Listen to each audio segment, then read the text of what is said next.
EAMCET స్ట్రెస్సా? Testonic.ai ని try చేయండి. Free mock test, custom test, AI insights మరియు పర్ఫార్మెన్స్ ట్రాకింగ్ కూడా. Register now. భారతదేశం ఏదైతే చూపిస్తుందో భిన్నత్వంలో ఏకత్వం చూపించే ఇక్కడున్న మతాధిపతులందరికీ కూడా జాహీన్ చెప్పాలి.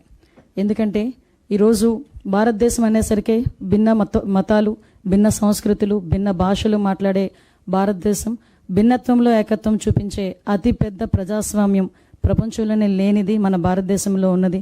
అదే ఈరోజు మన స్ట్రెంగ్త్, అదే ఈరోజు మన బలగం అనుకోవాలి.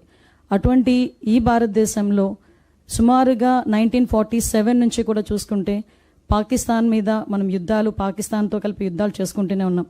1947 తర్వాత 1965, అదేవిధంగా 1971లో బంగ్లాదేశ్ లిబరేషన్ గురించి, అక్కడి నుంచి మొదలు పెట్టుకుని 2016 మన సర్జికల్ స్ట్రైక్, 2019లో ఇంకో ఎయిర్ స్ట్రైక్స్, ఇవన్నీ కూడా మనం చేసుకుంటూనే మన భిన్నత్వంలో ఏకత్వాన్ని కాపాడుకుంటూ మన భారతదేశ అభివృద్ధికి ముందుకు తీసుకెళ్తున్న క్రమంలో భారతదేశంలో ఏది జరిగినా కూడా ఎక్కడో చిన్న ప్రాబ్లం ఏంటంటే దాన్ని మతానికి, కులానికి ఆపాదించేసే పరిస్థితులు ఎక్కువగా కనిపిస్తూ ఉంటాయి.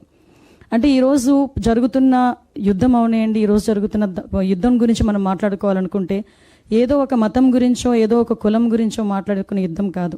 నిజంగా ఒక పర్యాటకులు ఎంతో సంతోషంగా కుటుంబం నుంచి బయలుదేరి తిరిగి ఎంతో కొంత మన భారతదేశం పర్యాటక సంస్థగా ముందుకెళ్తుంది.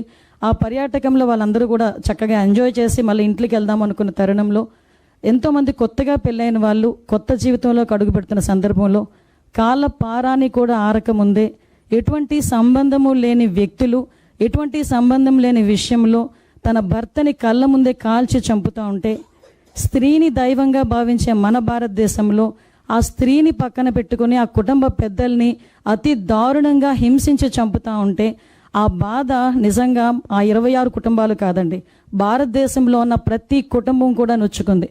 ప్రతి కుటుంబంలోంచి కూడా కన్నీళ్ళు వచ్చినాయి.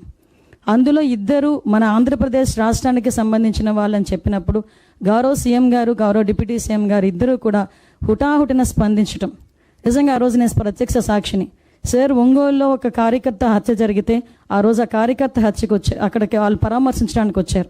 ఈలోపు చంద్రమౌళి గారు డెడ్ బాడీ మన వైజాగ్ వస్తుంది అని చెప్పిన వెంటనే ఇమీడియట్గా అక్కడి నుంచి వచ్చి వెంటనే మళ్ళీ ఫ్లైట్లో వచ్చి వైజాగ్ వచ్చి ఆ డెడ్ బాడీని రిసీవ్ చేసుకొని మళ్ళీ వాళ్ళ ఇంటికి పంపించే ఏర్పాటు గౌరవప్రదంగా మనకి గవర్నమెంట్ పరంగా చేసిన సందర్భాన్ని కూడా గుర్తు తెచ్చుకోవాలి. అదేవిధంగా మన నెల్లూరుకి చెందిన, కావలికి చెందిన మధుసూదన్ రావు. అంటే ఇలాంటి పరిస్థితుల్లో నేను అక్కడ చూస్తూ ఉంటానండి వాళ్ళు చెప్పిన సంఘటనలు. ఎందుకంటే ఈ క్షణం మనం అందరూ మాట్లాడుకోవాలి. ఆ కుటుంబాలు చెప్పిన పరిస్థితి చూస్తూ ఉంటే ఆ కావలి ఇష్యూ అయితే పక్కనే భార్య తలదించుకొని కూర్చుంది. తలెత్తుకో అని చెప్పాడు భర్త.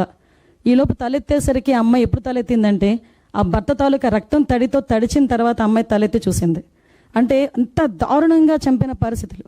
ఈరోజు మనం యుద్ధం ప్రకటించాము లేకపోతే యుద్ధం చేస్తున్నాము అని అంటే అది కేవలం మనం ఏదో కక్ష కొద్దో దాని గురించో కాదు.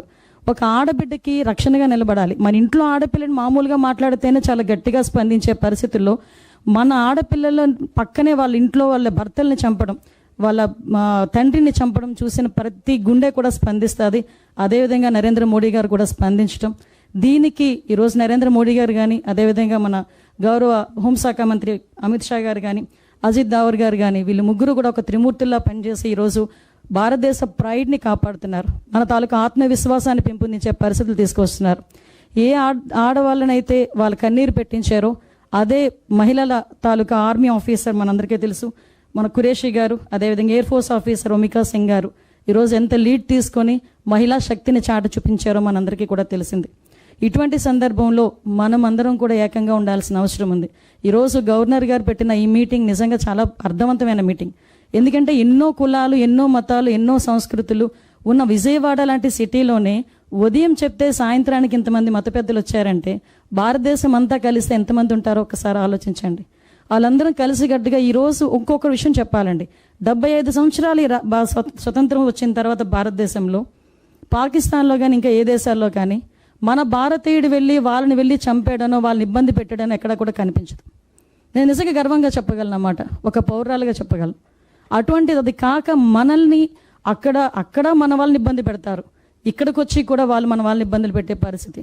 ఇందాక సోదరుడు చెప్పినట్టు కులం మతం అడిగి చంపే పరిస్థితులు వచ్చినాయి అంటే కేవలం మతాల మధ్యలో చిచ్చు పెట్టాలి, భారతదేశ అభివృద్ధికి ఆటంకం కలిగించాలని ఏకైక ఉద్దేశంతో చేస్తున్న పనిగా మనందరం కూడా భావించుకోవాల్సిన అవసరం ఉంది.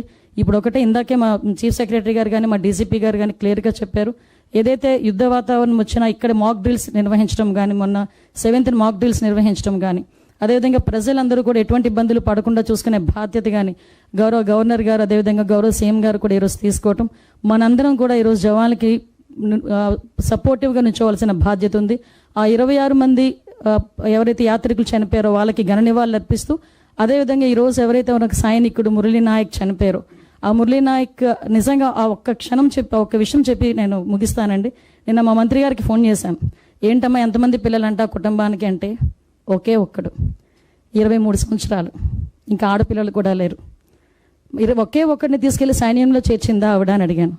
వాడు నేను చేరిస్తే సైన్యంలోనే చేరతాను, నేను సైన్యంలోనే చనిపోతాను ఫస్ట్ నుంచి మాట్లాడేవాడటమ్మా అని ఆ మంత్రి కూడా, నాకు సవితమ్మ మంత్రి కూడా చెప్పడం జరిగింది. అంటే ఎంతమంది దేశభక్తులు ఉన్నారో ఈరోజు మనందరం కూడా చూడొచ్చు. మనందరం ఈరోజు ప్రశాంతంగా ఇక్కడ కూర్చొని మన ఇంట్లో ప్రశాంతంగా భోజనం చేయడానికి కొన్ని వేల మంది, కొన్ని లక్షలాది మంది సైనికులు మన బోర్డర్లో మన గురించి కాపలా కాస్తున్న వాళ్ళందరికీ కూడా మానసిక స్థైర్యం ఇవ్వాలంటే మనందరం కూడా సపోర్ట్గా నిలబడాల్సిన అవసరం ఉంది. దానికి మీరందరూ ముందుంటారని మనస్ఫూర్తిగా కోరుకుంటూ, ఇప్పుడే ఒక మంచి వార్త కూడా విన్నాం. ఇప్పుడే ఈ కాల్పులు కూడా విరమణ జరిగినట్టుగా అనిపించింది. సో అది కూడా మంచి జరగాలని మనస్ఫూర్తిగా కోరుకుంటున్నాను. జై హింద్.